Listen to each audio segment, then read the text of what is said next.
Welcome to the Learning Curve of Life podcast.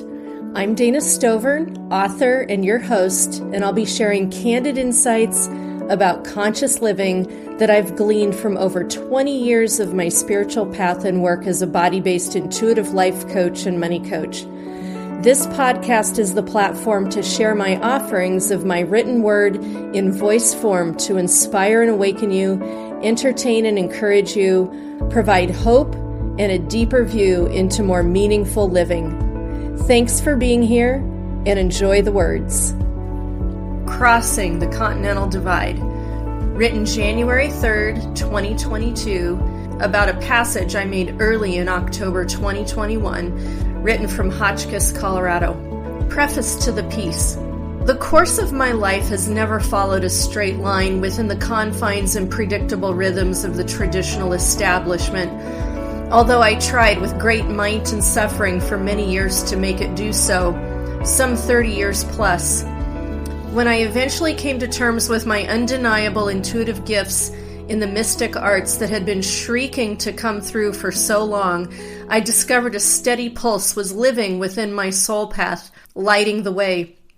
This was my ignition, my initiation, my revelation into a new way of living that the push-pull clarities from the universe were showing me the way through what had been a muddle of frustration and pain before. Thus began my new way of tracking life through intuitive nudges, messages from my spirit team, along with strong yeses and nos out of the questions I asked my pendulum, and billboard signages in the real world used as amplifiers from the universe. And believe it or not, a healthy dose of logic, because you don't want to be too batshit crazy and throw the baby out with the bathwater. Over the years, as I honed and integrated a balance of my tools and gifts through life's storms, they became my trusted allies in determining the absolute best choices I could make at any given time to manage the direction of my life. The reason I use the word manage is that no matter how much insight any one of us has, there is no such thing as control. We are always at the whim of the shifting tides of the universe, no matter how much we hedge our bets. So when it finally came time to cut my losses in my second marriage, a heartbreaking decision, I leaned more heavily than ever on trusting the living that I'd cultivated.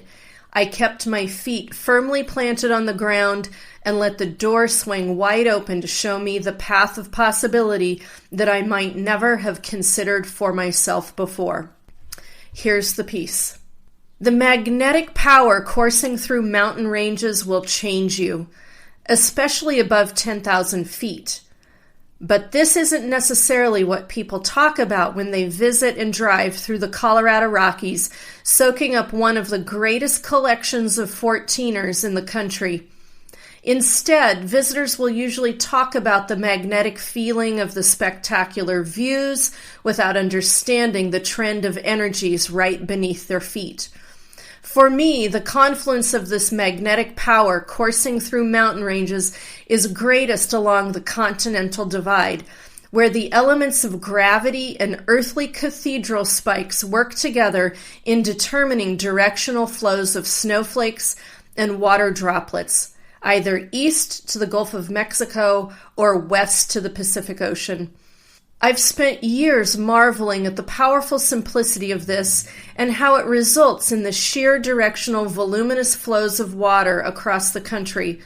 While gravity and the silent height of the mountains of the Colorado Continental Divide split volumes of water, it's also a place that easily rearranges the informational complexity of your DNA anew within the spin of your internal compass, without you even knowing about it. You'll feel its subtle effects at the time, but not recognize the dynamics until after, much like your snowflakes and water droplets that have been flowing east for so long are now flowing west. For as much as I've lived near and traveled in the mountains, you'd think I'd remember these things.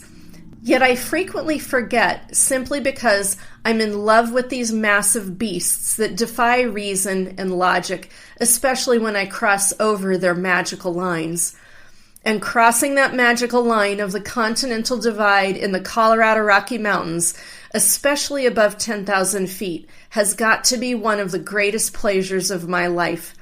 I've done it hundreds of times, driving over these passes to tour, to move, to hike, to backpack, to camp. Monarch, Wolf Creek, Cottonwood, Independence, Loveland, Rabbit Ears, Cameron, Laputa, Fremont. The names themselves hold layers of memories of my life in Colorado, giving me evocative moments and ellipses of exhilaration. Blended in the sensory whirl are instances of feeling that sensation of driving roads that float in thin air. I can summon the sensory clips of stopping and standing on top of the world as a thin wind slices through you, even in July. This is where the sunlight is closer, tingling on your skin as you want to reach out and touch that eagle, touch that hawk, floating over the thousands of feet cliff drop. It's up there where the evergreen trees have dropped away for lack of atmosphere, and it's only you, the rocky terrain, air, and sunlight, where everything, every internal sense, every detail around you is amplified in a way you can't grasp near sea level. It's heaven up there. The threads of who you are naturally become a poignant landscape in multidimensional relief. Nothing interferes with the very breath of your existence. It's one of the spaces on earth where you can feel the purity of I am singing in every cell of your being. This is one of my magical happy spots, mountain passes on the Colorado Continental Divide. So it makes sense that this is where my spirit team, who are angels or ascended masters or high-level spirit guides or my Star Nation family, contacted me with a single booming message of Washington in the autumn of 2021, woven in the powerful magnetics of a range of Colorado mountains as I traveled home. I had driven from the North Fork of the Gunnison in central Colorado to Denver, Colorado for an eye appointment. Those meetings were now in my rearview mirror, and I was enjoying the longer, circuitous route home to the North Fork across Colorado, taking in the last of the aspen leaves changing at high altitude. It was only weeks before winter would embrace the mountains with snow, closing access to those thin slips of high roads. So it turned out that this October 2021 drive was one of the most succulent mountain drives I'd had in a while. I'd left behind the push-pull tensions of the news of the world. I'd left behind the chaos at home of an unfolding divorce and the pending sale of our home. I'd left behind a coaching business that I was allowing to naturally die its own death so it could be reimagined.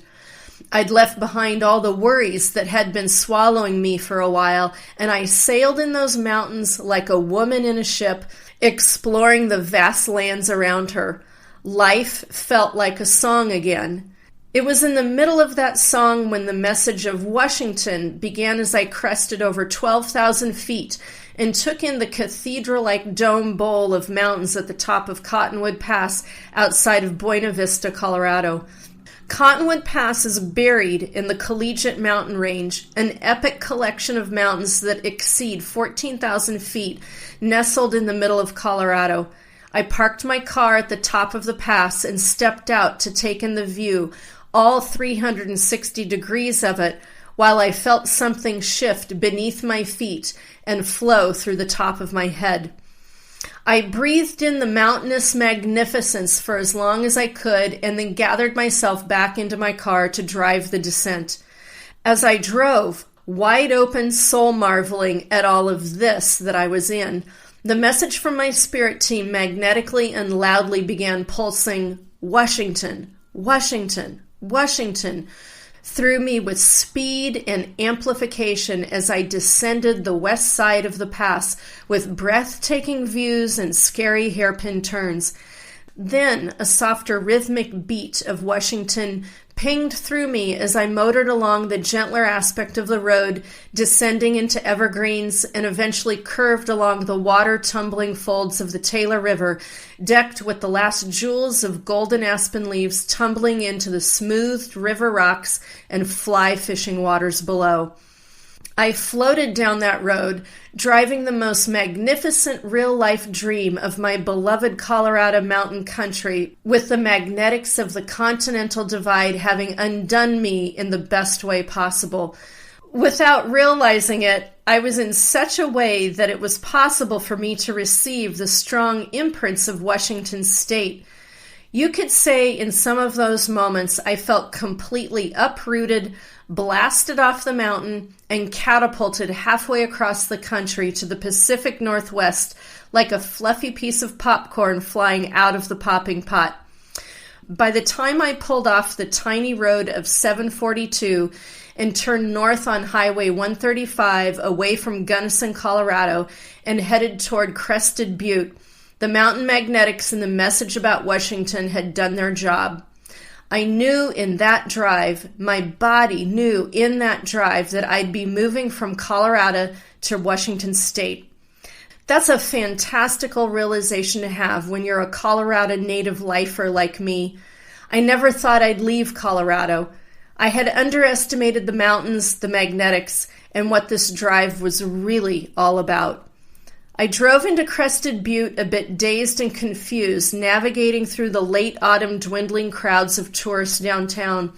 I parked and made my way to the Rocky Mountain Chocolate Factory for ice cream and chocolates, because that's exactly what you do when a mountain decides to unexpectedly toss you across the country and show you the big decision. These are times of serious business that only Rocky Road ice cream and chocolate truffles can take care of, because that glass of wine is just a bit too far out of reach. That's what I did to gather myself. A little while later, with a cup of ice cream in hand and my booty bag of hearty chocolate truffles, I found one of my favorite benches there on the main drag, right outside the bookstore, that's loaded with the best books in the country and that luscious bookstore smell, with a wooden floor that creaks with all the weighted ages of all the seeking souls it has held. As I sat there taking in the street and the comfort of my favorites, I realized this message about Washington had been growing for a while. I just didn't know how serious it was until the message literally spoke me down off the mountain. For months, my spirit team had been filtering this message to me about leaving Colorado and moving northwest through random messages of the people close to me. None of these people knew what the other was saying. The messages began in mid to late summer as I realized my marriage was dying. First one person, then another and another spontaneously said the same thing nearly verbatim. Dana, I don't think you're going to be staying in Colorado much longer. You're going to be moving northwest. The messages continued, encouraging me to let go of the blessed state that has my heart and soul. This was a challenging thought to process. I thought I'd at least get to live in Telluride or the Yampa Valley near Steamboat for 4 or 5 years before I got called away. But no, it was now. So in late summer, I did my due diligence of divination with my pendulum. I printed out a map of Oregon and a map of Washington. I segmented each map into a grid, creating 9 boxes in each state. And I ran my pendulum on a simple yes-no polarity to find out where my most beneficial moving zone lit up. Over several test runs, Yakima, Washington, lit up like Christmas tree lights on solstice through my pendulum. The divination was conclusive, but I still had my reservations until Cottonwood Pass tossed me off the mountain like popcorn. I reviewed all of this as I sat on that bench in Crested Butte, scraping the bottom of my paper ice cream cup with my spoon. I felt myself beginning to grieve that I'd be lucky to hike the mountain trails here again. A move was imminent. This might be my last drive over Kebler Pass for a while. So I left my bench and I went into Townie Books for a few selections to get me through my travels and a move, soaking up that wood floor creaking beneath my feet. Then I walked down the street, lamenting that I was now turning into a tourist in Crested Butte. My sense of being a local was short-timed the moment I got up from the bench. As I drove out of town, returning to the North Fork, I soaked up, as best I could, the remaining drive over Kebler Pass, past that sweet and busty granite of Mount Marcellina, weaving down along the winding gravel road through one of the largest aspen groves in North America.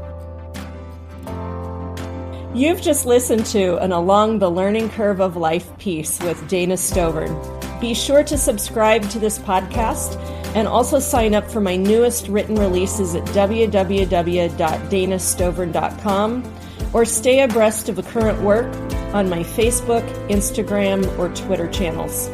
And remember, stay curious, stay aware, and let the universe be your tour guide.